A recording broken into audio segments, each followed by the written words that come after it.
Hello for the 24th Sunday in Ordinary Time, using the first reading from Sirach 27, verse 30 to chapter 28 to verse 7. And then the Gospel, Matthew 18, 21 to 35.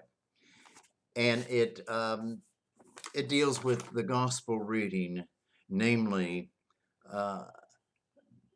Jesus tells Peter, not 7 times, Peter, but 77 times. Peter asks, how many times should I forgive my brother, my sister? 7 times?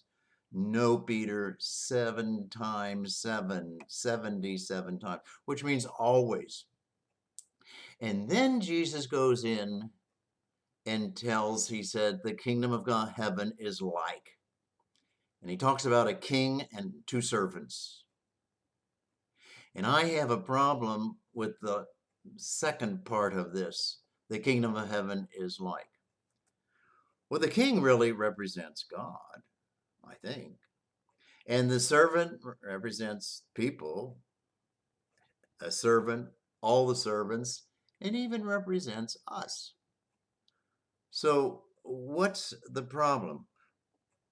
To understand this, it's a little complicated. You have to try to understand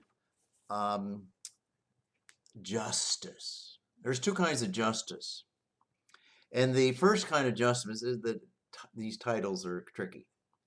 The first time, what the king does with his first servant is restorative justice. Sin and evil, is to be forgiven, but we want to restore the proper relationship with friends and family, community and country. And that's what the king does in the first instance with that first servant. The first servant pleads with him. The king's going to throw him into jail or sell him as another servant and his wife, his kids, his property to get his money back. He's going to go to the courts, throw him in jail, and go through the whole process. And the first servant pleads and pleads and pleads. And boom, the king totally forgives the first servant this big, huge debt and accepts him as a servant. Good example of restorative justice. I don't have a problem with that because I think that's the way God works and is to us.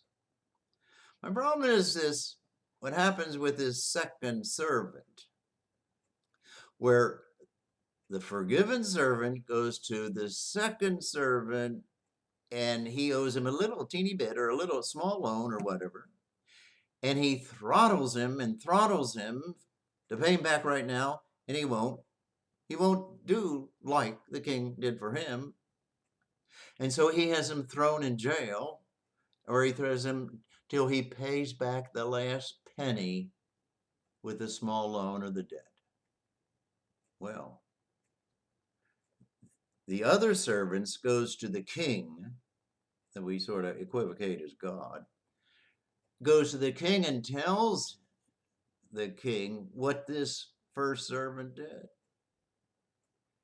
And the king is enraged with the first servant.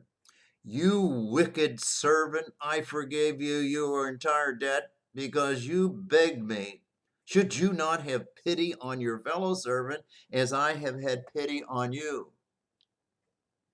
The king is enraged and angered and gets that first servant and throws him in prison and treats him until he pays the whole thing. My problem is this: God isn't like that king, which is the same king in the story. But that's another type of justice, and that is a retributive justice. Sin and evil are to be punished, and that retribution is to be demanded of the sinner or the evil that which he or she did in this world and even in the next. That king did not act like God in the second part of that story. Or God doesn't apply to that king in that second part of the story. That king was enraged, is sort of like the chief executor or the chief punisher. Is that the way God really acts? I don't think so. There's justice and justice. There's restorative justice, which is the ideal of which God is. He does mercy more so than justice. And he's not like this angry king, the retributive justice, where you throw him in prison.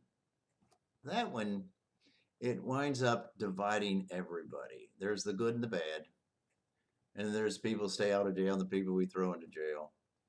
And have you ever heard, after there's a trial, after there's a death, and the family, whether they're a Christian family, Catholic family, or whatever kind of family, they say, finally justice is done. We killed the killer. That's not God, baby.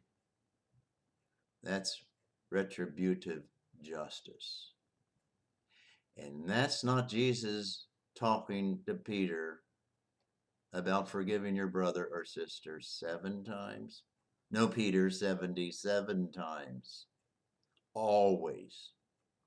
And totally. I know it's the ideal, but it's really the goal or the aiming of us that Jesus tells Peter. Peter, forgive your brother, your sister, always. What do you think about this little, the kingdom of heaven is like, with the king and these 2 servants? I don't know about you, but bye, my God is the king in the first part of the story, and not the king in the second part of the story. What do you think? Sometimes I think over the millennia, Christians has made God the chief punisher. I don't think that's in the heart and in the will of God. He's the chief merciful God, loving God. We punish one another. We punish ourselves. But I don't think God takes any great joy in punishing any one of us. Have a good day.